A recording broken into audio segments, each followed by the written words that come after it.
어제에 이어서 출애굽기 1장 15절로 22절 말씀입니다. 오늘 본문은 애굽의 왕이 이스라엘 자손 본성을 막기 위해서 인구의 말살 정책을 쓰는 내용이 기록이 되어 있습니다. 하나님께서 우리 인생들에게 원하시는 것은 생육하고 번성하길 원하십니다. 오늘 이스라엘 백성들도 아브라함과 이삭과 야곱에게 주신 언약대로 번성했습니다. 그런데 이스라엘 백성은 애굽에게 위협거리가 되었는 것이죠. 그래서 애굽의 왕이 히브리 산파에게 남아는 죽이고 딸은 살려두라고 하죠. 애굽 왕의 악한 모습을 볼 수가 있죠. 하나님께 주신 생명은 어느 누구도 해해서는 안 되는 일이죠. 그 어떤 권력자도 살인하고 또 사람의 생명을 해치는 일은 해서는 안 됩니다. 그런데 애굽 왕은 자신의 권력으로 자신의 정치적인 이득을 위해서 아이들을 죽이려고 한 것이죠. 오늘 보면 15절과 16절에 보면 이렇게 말씀합니다. 애굽 왕이 히브리 산파 시브라라는 사람과 부하라는 사람에게 말하여 이르되 너희는 히브리 여인을 위하여 해산을 도울 때 그 자리를 살펴서 아들이거든 그를 죽이고 딸이거든 살려두라. 애굽 왕이 이 산파들에게 아들이면 죽이고 딸이거든 살려두라고 명령합니다. 이스라엘 백성들은 고센 땅에서 그 나암센과 비돔 성을 쌓는데도 고역으로 동원이 되었죠. 그런데 이 일 외에 자녀들을 죽이라고 하는 살해 계획을 애굽 왕이 명령을 했죠. 이걸 보면 권력도 선한 왕에게 필요한 것 같아요. 악한 왕은 악한 그런 일을 하기 때문에 이런 권력이 필요치 않다는 그런 생각이 듭니다. 그런데 이 애굽 왕은 지금 아이들을 죽이는 그런 명령을 한 것이죠. 그런데 산파들은 어떻습니까? 산파들은 하나님을 두려워했어요.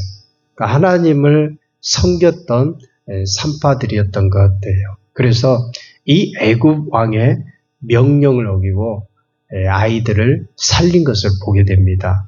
이 히브리 산파인 시브라 부하는 왕의 명령보다 하나님의 명령을 더 두려워했다고 하는 것입니다. 우리 믿는 사람들이 이런 믿음을 가져야 되는 것입니다. 어떤 절대적인 권력을 가지고 있는 사람일지라도 이 불의한 명령 앞에서는 거부할 수 있는 그런 믿음이 있어야 되겠죠. 그런데 사람들 대개는 어떻습니까? 왕 앞에서 명령에 불복종한다고 하는 것이 참 쉽지가 않아요. 그 당시 왕의 명령은 생명과도 같죠. 명령에 불복종하면 어떻게 됩니까? 죽을 수가 있는 것이죠. 그러나 히브리 산파는 왕의 명령보다 하나님의 명령을 더 따르고 순종했어요. 그리고 애굽 왕의 명령을 거부하고 아이들을 살린 것을 볼 수가 있습니다. 여기 보면 히브리 산파들이 왕의 명령을 거부했다는 것을 알 수가 있는데요. 이 부분은 우리가 한번 생각해 보면서 넘어가야 될 필요가 있는 것 같아요. 어떤 분들은 왕이라든가 대통령이나 위에 있는 권세자들에게 무조건 복종하는 것이 하나님의 뜻이다. 복종해야 된다. 이렇게 말을 하는 사람도 있는데 로마서 13장 1절에 보면 각 사람은 위에 있는 권세들에게 굴복하라. 이런 말씀이 물론 기록이 되어 있습니다. 그런데 아무리 왕의 명령이라 할지라도 아무리 권력이 있는 그런 통치자가 명령을 한다고 해도 사람의 생명을 해하는 일은 그건 하나님의 명령과 배치되는 것입니다. 여러분, 우리는 하나님의 명령이 하나님의 그 말씀이 가장 첫째가 되어야 될 줄 믿습니다. 하나님은 생명을 귀히 여기시는 분이십니다. 하나님은 사람을 해하려고 말씀한 적이 없어요. 심지어 불교에서도 살상은 금지가 되어 있어요. 예, 그 동물도 금지하는 거잖아요. 그런데 하나님의 이 명령을 어기고 권력자의 그런 명령에 따른다고 하는 것은 나도 똑같은 불의한 사람임을 보여주는 것입니다. 여러분, 우리가 이 말씀을 좀 더 자세하고 구체적으로 들어가 접근해 보면 히브리 3파는 이스라엘 남자아이들은 태어나면 무조건 죽여야 됐어요. 그 이유는 왕의 명령이었기 때문이라고 하는 것이죠. 그러나 실제적으로 이 히브리 3파들은 아이들을 죽이지 않고 살렸어요. 살렸다고 하는 것은 하나님의 명령을 더 우선 두었고 하나님의 명령을 순종했고 하나님을 경외하며 섬겼던 그런 3파들이었음을 알게 됩니다. 자, 그래서 19절에 보면 이렇게 말씀하죠. 히브리 여인은 건장하여 3파가 그들에게 이르기 전에 해산하였더라. 이런 말을 했어요. 분명히 히브리 3파는 왕이 아이들을 죽이라는 명령에 핑계를 대서 건보합니다. 그리고 아이들을 살렸어요. 이 얘기는 히브리 여인들이 왕의 명령이라도 불의한 이 명령에 대해서 거부를 할 수 있다고 하는 것을 보여주죠. 특히 사람을 해치는 경우라면 얼마든지 왕의 명령이라도 거부할 수가 있다고 하는 것이죠. 이건 먼저 하나님의 뜻대로 히브리 3파들이 순종했음을 알게 됩니다. 여러분, 우리가 다니엘서 3장에도 보면 알 수 있는 사실이 이 바벨론의 느부갓네살 왕이 두랍 형제에 큰 신상을 세우게 돼요. 그리고 모든 정치하는 사람들, 백성들, 문무, 백과 모든 사람들에게 오라고 그래서 그 금신상에게 절을 하라고 명령을 하죠. 그런데 이스라엘에서 포로로 잡혀온 사드락과 메삭과 아벳느고는요, 왕의 명령을 거부하고 이 신상에게 절을 하지 않았다고 하는 것입니다. 여러분, 다니엘도 마찬가지죠. 다니엘도 왕의 어느 신에게나 사람에게 무엇을 구하면 사자굴에 던지다고 조서에 그 명령이 떨어졌어요. 다니엘이 그런데 어떻게 했습니까? 금령을 어기고 하나님께 기도를 했어요.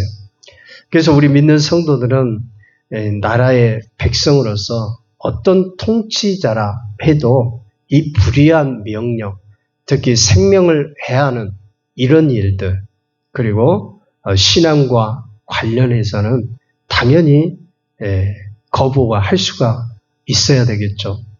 아니, 하나님을 섬기는데 우상을 섬기라고 하면 우리가 우상을 섬길 수가 있겠어요? 그건 맞지 않는 얘기죠.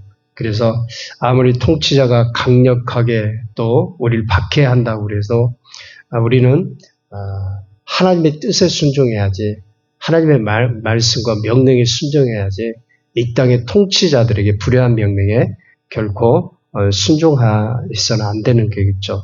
그래서 우리 믿는 성도들은 장례식에 갈 때 어떻습니까? 절은 하지 않잖아요. 그렇죠? 그것은 바로 하나님을 첫째로 우리가 섬기기 때문이라고 하는 것입니다. 자, 오늘 본문의 히브리 3파가 애굽 왕의 명령을 거절했습니다. 자, 그럴 때 하나님께서는 이 3파들에게 복을 주셨어요.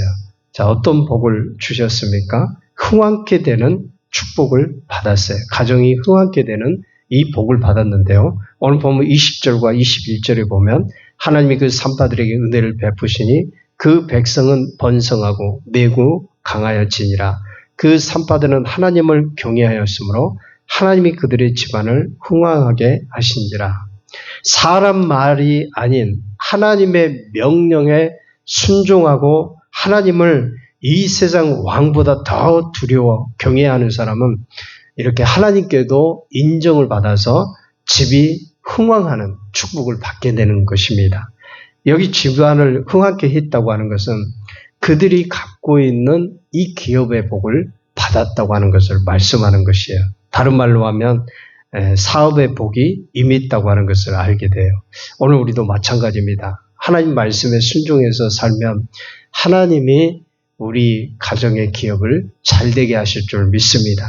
우리를 잘되게 하고 번성하게 하고 강하게 하는 놀라운 축복을 하나님의 말씀에 순종하는 가정과 자녀들에게 잘되게 하시는 것이에요.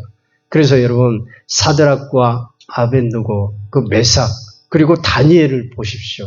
그 바벨론이라고 하는 그 나라에 포로로 끌려갔지만 하나님이 더욱더 그들의 위치와 그들의 자리를 견고하게 해주셨어요.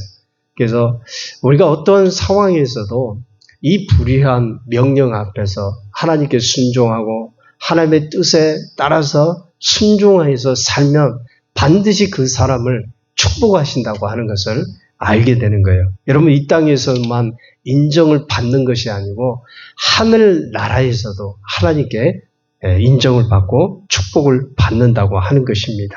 그래서 레위기 26장 3절로 4절에도 보면 이렇게 말씀합니다. 너희가 내 규례와 계명을 준행하면 내가 너에게 철따라 비를 주리니 땅 그 산물을 내고 밭의 나무는 열매를 맺으리라. 또 너희 다섯이 백을 쫓고 너희 백이 만을 쫓으리니 너희 대적들이 너희 앞에서 칼에 엎드러질 것이며 라고 레위기 26장 8절에서 기록하고 있습니다. 그러니까 하나님의 말씀에 전적으로 순종해서 살기만 하면 너희 다섯이 백을 쫓는다고 말씀합니다. 그리고 백이 만을 쫓는다고 말씀하고 있어요. 그래서 우리가 어디를 가든 늘 승리하게 되는 것이고 사단이 우리를 위협하더라도 우리의 모든 삶이 승리할 수 있다고 하는 것을 말씀합니다. 여러분 우리가 하나님을 잘 섬기고 순종하면 야곱처럼 복을 받을 줄 믿습니다. 신령한 복도 받지만 또 이 땅에 기름진 복을 받게 되어 있어요. 요셉처럼 세계 민족 위에 뛰어나게 하나님이 축복을 하시는 것입니다. 시브라 부하처럼 하나님의 은혜를 입고 가업이 복을 받아요. 여러분 생명을 살리는 일이 얼마나 복스러운 일입니까? 그래서 우리는 이 생명을 살리는 일에 우리가 최선을 다하고 날마다 힘써야 됩니다. 그것이 뭘까요? 영혼을 구원하는 일인 줄 믿습니다. 예수 그리스도를 통해서 영혼을 구원하는 일. 이게 생명을 살리는 일이에요. 로마서 1장 16절에 보면 내가 복음을 부끄러워하지 아니하노니 이 복음은 모든 믿는 자에게 구원을 주시는 하나님의 능력이 됨이라. 복음을 통해서 영혼을 구원하고 지옥 갈 영혼을 살리는 것입니다. 우리에게 주님께서 맡겨 주신 것이에요. 사단은 도둑질자의 영혼을 해치는 것입니다. 그런데 우리는 영혼을 살리는 그 복음의 삶을 하나님께서 우리에게 맡겨주셨어요. 오늘도 여러분 세상 권세에 굴복하지 않고 주님의 뜻에 순종해서 영혼을 살리는 복된 하루가 될 수 있기를 주의 이름으로 축원드립니다. 기도하겠습니다.